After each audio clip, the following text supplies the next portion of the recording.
अस्सलाम वालेकुम। तो क्या हाल चाल है सब लोग के। अच्छा, तो आजकल ना मार्केट में इन्फिनिक्स हॉट 60 प्रो की डिमांड थोड़ी सी चल रही थी। अभी रिसेंटली लॉन्च हुआ है तो मैंने कहा चलो वीडियो बना ही देते हैं। वेरिएंट को देखें तो 8 GB 128 GB के वेरिएंट में आया है ये, और प्राइस इसकी है 46,000।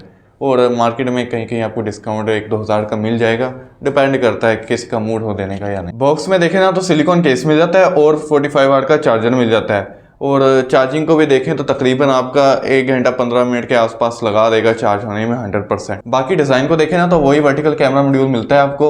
उसके अलावा IP64 की आपको रेटिंग मिल जाती है, थोड़ी डस्ट प्रूफ वाटर प्रूफ हल्की फुल्की, लेकिन फिर भी थोड़ा ख्याल रखिएगा पानी वगैरह से। वारंटी आपको कुछ नहीं मिलनी। इसके अलावा देखें तो 170 ग्राम का वेट है इसका, और 6.6 mm की थिकनेस मिलती है आपको। तो ओवरऑल फ़ोन हैंडी है, और लुक को भी देखें तो ठीक है, एक अच्छा डिज़ाइन लगता है, देखने से लगता है कि आप प्रीमियम मोबाइल यूज़ कर रहे हैं। अब दूसरे फीचर्स को देखें तो डबल स्पीकर इसमें आपको मिलते हैं, जो कि अच्छी चीज़ है, लेकिन ऊपर वाला 30-35% काम करता है, नीचे वाला 65-70% काम करता है। उसके अलावा 2 सिम आप लगा सकते हैं, एक मेमोरी कार्ड लगा सकते हैं। बाकी एक चीज़ अच्छी है कि इसमें 3.5 mm का जैक इन्होंने दिया है, हालांकि 6.6 mm की थिकनेस है। इतनी थिकनेस से जनरली मोबाइल फोन्स के ब्रांड निकाल ही देते हैं 3.5 mm, लेकिन इन्होंने दिया है। अच्छा, डिस्प्ले वाली साइड पे है ना, तो यहाँ पे तो आपको पहले तो लुक देखेंगे तो आपको अच्छा खासा लगेगा कि बेजल वगैरह बहुत नैरो किए हुए हैं, बहुत अच्छी लुक दे रहा है। उसके अलावा गोरिल्ला ग्लास 7i की प्रोटेक्शन भी इसमें मिल जाती है। अब इसके आगे देखें तो एमोलेड डिस्प्ले तो मिलती है। बाकी इन्फिनिक्स ने थोड़ी सी बातें बढ़ा चढ़ा के की हैं कि 144 हर्ट्ज़ का रिफ्रेश रेट मिलता है, लेकिन हकीकत ये है कि जो प्रोसेसर है MediaTek Helio G200 ये सपोर्ट करता है 120 हर्ट्ज़ को ही। तो थोड़ा सा ना सॉफ्टवेयर और हार्डवेयर को मिला के थोड़ा सा स्केल करके 144 हर्ट्ज़ दिखाया गया है। और वो भी सेटिंग में जाएंगे तो आप सिर्फ इनकी सेटिंग ऐप और इनका डायलर ऐप और इनका मैसेज ऐप, बस ये 3 ही है, इसके ऊपर 144 हर्ट्ज़ काम करता है, उसके अलावा नहीं करता।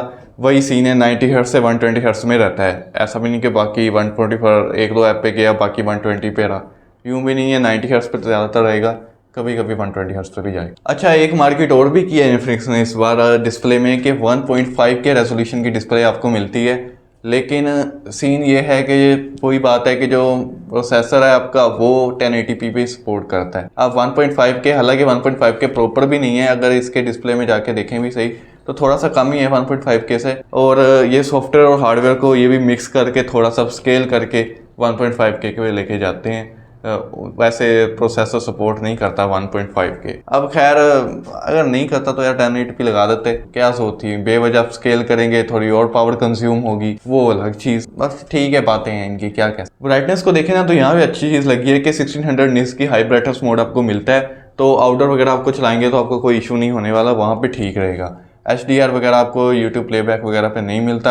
मैक्सिमम आप 2K पे वीडियो प्लेबैक कर सकते हैं, और वाइड वन L1 का सपोर्ट भी आपको मिल जाता है, तो OTT प्लेटफॉर्म पे फुल HD पे वीडियोस वगैरह कंज्यूम आराम से कर। और जो डिस्प्ले फिंगरप्रिंट स्कैनर मिलता है उसकी स्पीड भी अच्छी है। अब परफॉर्मेंस पे आ जाए तो यहाँ पे सीन ये है कि आपको मिलता है MediaTek Helio G200। अब इन्होंने नाम ऐसा रखा है कि कुछ लोगों को तो लगता है कि भाई G100 से G200 है, G99 से G200 आ रहा है तो परफॉर्मेंस बहुत ही ज़्यादा होगी, लेकिन इतनी नहीं है। 19-20 है, थोड़ा सा ट्वीक किया गया है, समझ लें आपके 3-4% परफॉर्मेंस होगी हद मार के, ठीक है। और खैर इसका एंटूटू स्कोर भी देख लें तो 4,50,000 4,60,000 के आसपास मिल जाता है। PUBG पे भी आप देखेंगे तो स्मूथ पे एक्सट्रीम सेटिंग आपको मिल जाएगी, और प्लेबल एक्सपीरियंस है, हल्की फुल्की गेमिंग आप करनी है तो आप कर सकते हैं। उसके अलावा जो आपको 128 GB की स्टोरेज मिल रही है वो UFS 2.2 मिल रही है, तो ठीक है, अच्छी चीज़ है। और रैम 8 GB है, हालांकि इन्होंने बॉक्स में बड़ा करके 16 GB लिख ही देते हैं। ये अब इनको क्या बंदा कहे, मार्केटिंग में माशाल्लाह इनकी।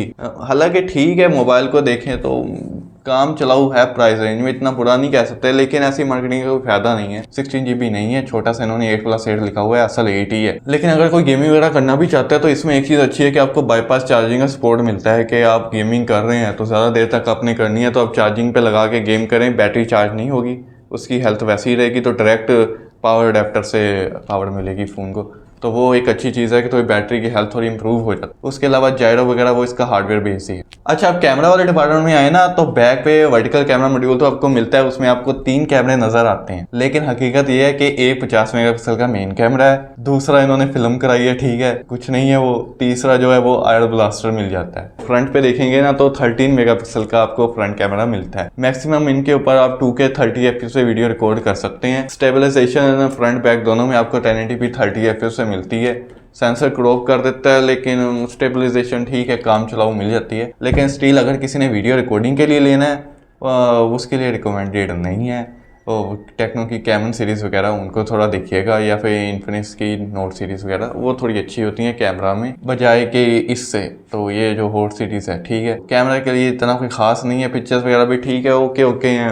प्राइस रेंज के हिसाब से देखें तो जैसी होनी चाहिए वैसी नहीं, लेकिन काम चल सकता है। अब सॉफ्टवेयर पे आए तो एंड्रॉइड 15 के साथ आता है, XOS 15.1 इनका वर्जन है, उसके साथ ये आ रहा है। उसके साथ इन्होंने AI के फीचर्स वगैरह भी दिए गए हैं, लेकिन स्टिल इनका जो OS है वो डिपेंड करता है यूज़र टू यूज़र। अगर आप तो इन्फिनिक्स वगैरह के, टेक्नो वगैरह के यूज़र हैं, ठीक है, आपको कोई अच्छा दिक्कत नहीं होने वाली। बाकी AI के फीचर्स इन्होंने दिए गए हैं जो कि नॉर्मली दूसरे ब्रांड भी दे देते हैं, तो वो मिलते जुलते ही हैं एक दूसरे से। और अपडेट्स को भी देखें ना तो 3 साल की इन्होंने सॉफ्टवेयर अपडेट्स प्रॉमिस की है। अब टाइम पे देंगे नहीं देंगे वो इनकी अपनी मर्जी है, ठीक है। और उसके साथ साथ 5 साल की सिक्योरिटी अपडेट्स का इन्होंने मेंशन किया है कि आपको मिलेगी। आप 3-3 महीने बाद एक सिक्योरिटी अपडेट देते हैं तो वो कुछ नहीं कह सकते। ये भी हो सकता है कि 6 महीने बाद एक सिक्योरिटी अपडेट आपको दे दें, खैर, लेकिन 5 साल तक आपको सिक्योरिटी अपडेट्स मिलेगी, ये भी इन्होंने कहा है। अच्छा, कुछ एक्स्ट्रा फीचर्स की बात करें तो ऑटो कॉल रिकॉर्डिंग इसमें मिल जाती है, वॉइस ओवर LTE का सपोर्ट आपको मिल जाता है, वॉइस ओवर वाईफाई मिल जाता है। और NFC जो है ना, इसकी कहानी ये है कि डाटा ट्रांसफ़र आप कर सकते हैं, और पेमेंट वगैरह का किसी वेबसाइट पे मेंशन नहीं, उन्होंने यही कहा है कि सिर्फ डाटा ट्रांसफ़र हो सकता है, पेमेंट नहीं। अब अगर किसी के पास मोबाइल देखते हैं कि अगर है तो उसे ट्राई करके इधर लगा देंगे, आपको बता देंगे, या तो डिस्क्रिप्शन वगैरह में पहले मिला तो वीडियो में इसी जगह लगा देंगे, क्योंकि मोबाइल तो अभी सीधी बात है, अभी 800 सब्सक्राइबर वालों को कोई मोबाइल तो देगा नहीं, खैर, लेकिन क्या कर सकते हैं, इन्फॉर्मेशन लेके तो बता देंगे, इन्फॉर्मेशन तो हम सही दे सकते हैं। खैर, बैटरी को देखें तो 5160 mAh की बैटरी लगाई गई है। अब खैर यहाँ पे मुझे थोड़ी कम लगी कि भाई दूसरे ब्रांड्स 6,000 mAh पे जा रहे हैं तो तुमको भी चले जाना चाहिए था 6,000 पे, नहीं तो 5500 पे, पर नहीं गए। चलो कोई नहीं, ये बैटरी भी तकरीबन आपका 1 घंटा 1.25 घंटा लगा देती है चार्ज होने में, और ओवरऑल ठीक ठाक है। 6-6.5 घंटे का आपको बैकअप टाइम मिल जाएगा नॉर्मल यूज़ पे, और ठीक है। फिलहाल अभी तक तो यही है मोबाइल के बारे में। अगर आप कहते हैं कि लेना है कि नहीं लेना, तो एवरेज है, मतलब एक जिस लेवल प्राइस पे होना चाहिए ना कि एक गुड वैल्यू फॉर मनी है, वो नहीं है, एवरेज है। अगर आप लेंगे भी सही तो आपका काम चल जाएगा, मेरे हिसाब से तो इतना बुरा नहीं। बाकी खैर, एट द एंड डिसीजन आपका, पैसा आपका है। मिलते हैं नेक्स्ट वीडियो में, तब तक के लिए खुदा हाफिज़।